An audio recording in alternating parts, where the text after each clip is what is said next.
98.3 WISS. Real news and great conversation in Oshkosh. Here's your Daily News Roundup. For 98.3 and 96.5 WISS News, I'm Lisa Hale. Since August, 9 communities have filed federal lawsuits against fire truck manufacturers, including Oshkosh Corporation. WBAY reports the complaints are all similar, saying Rev Group, which is based in Waukesha County, Oshkosh Corporation, which owns Pierce Manufacturing and Rosenhauer America, and the Fire Apparatus Manufacturers Association all conspired to suppress supply. The suits say the anti-competitive behavior has resulted in delivery delays and higher prices. The city of La Crosse in Wisconsin was the first to file a lawsuit against the fire truck manufacturers in federal court in Green Bay. The Wisconsin Home Energy Assistance Program is again available for people who are in need of help paying their heating bills. Federal funding was delayed to the state because of the federal shutdown, but it has now been received. Wisconsin Department of Administration Secretary Kathy Blumenfeld says if you waited to apply because of the shutdown, you should apply now. Eligibility is based on household income, household size, and the home's energy costs. If approved, benefits are paid directly to utilities and fuel suppliers. You can find more information and apply at energyandhousing.wi.gov. The kids in your life may have some new toys soon. And now, a child advocacy group is warning families to beware of AI toys. Civic Media's Savannah Tomei-Olson reports. A growing number of action figures, dolls, and stuffed animals are embedded with chatbots using artificial intelligence technology to communicate with kids like they're a trusted friend. Earlier this year, OpenAI, the company behind ChatGPT, announced a partnership with Mattel, one of the world's largest toy makers. Rachel Franz with the nonprofit Fair Play says AI toys are marketed with a promise of safety and learning, despite mounting evidence showing they could be harmful. Right now, there is no research and no regulations that are in place to protect kids from the multitude of potential harms that can come from AI toys. A recent report finds that some AI toys will talk with kids about topics that may not be appropriate. They could even offer advice on where to find matches or knives. Many of them have no parental controls.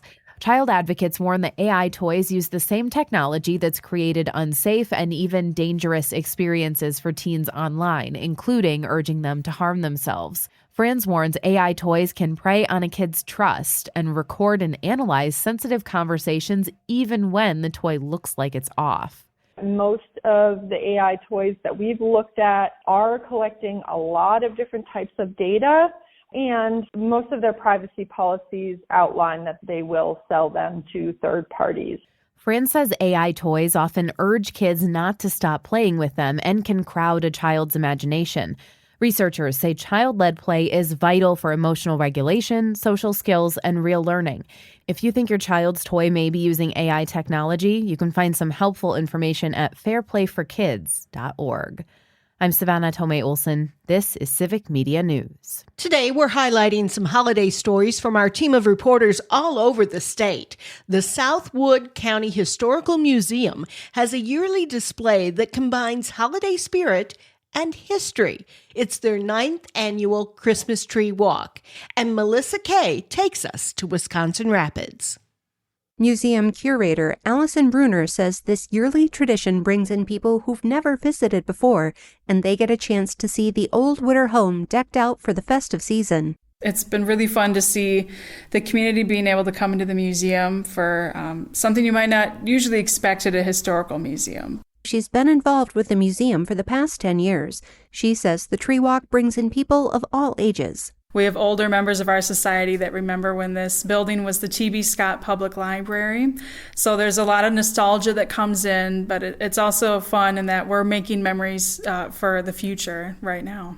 Liz Stern is the co-chair of the Christmas Tree Walk. She said this is her 7th year putting up trees at the museum and that it's a delight to see the Witter home transform. Oh, it just comes alive. You know, you come in here without the trees and it's like, well, you have, of course, the exhibits and things, but at Christmas time, it just As each person brings their tree in to decorate, it just gets more and more exciting to see all the creative ideas people have and how beautiful it just, with all the lights and the tinsel, and it's just gorgeous. What began around a decade ago with just 10 trees has grown to 27 this year. Stern said next year they hope to grow even more. And we're always looking for more people to come and decorate trees or wreaths or whatever they have. We have big trees, we have little trees, we have medium-sized trees.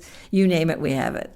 That's Melissa Kay reporting. The American Red Cross is urging anyone who can to donate blood or platelets before the end of the year. Holidays usually come with a slowdown in donations, and donors of all blood types are needed to prevent a drop in the blood supply. Those who donate with the American Red Cross between now and January 4th will get an exclusive Red Cross long-sleeve t-shirt while supplies last. Lisa Hale for 98.3 and 96.5 WISS News. For news anytime, visit WISS.FM.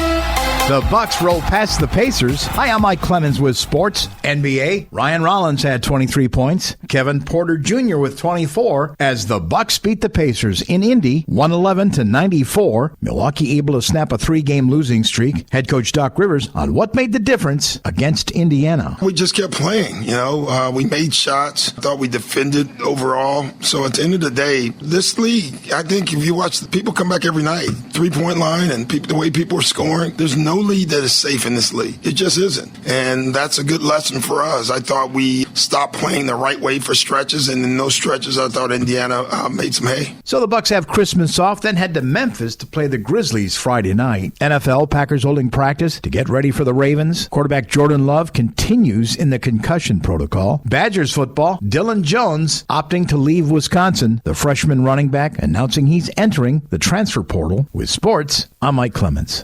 Mostly cloudy with a little patchy drizzle here today. Our high in the mid to upper 30s this afternoon. Tonight, mostly cloudy. We'll drop to the upper 20s to low 30s for an overnight low. Tomorrow will be mostly cloudy with a high in the low to mid 30s. I'm meteorologist Sean Cable. That's your daily news roundup for 98.3 WISS in Oshkosh.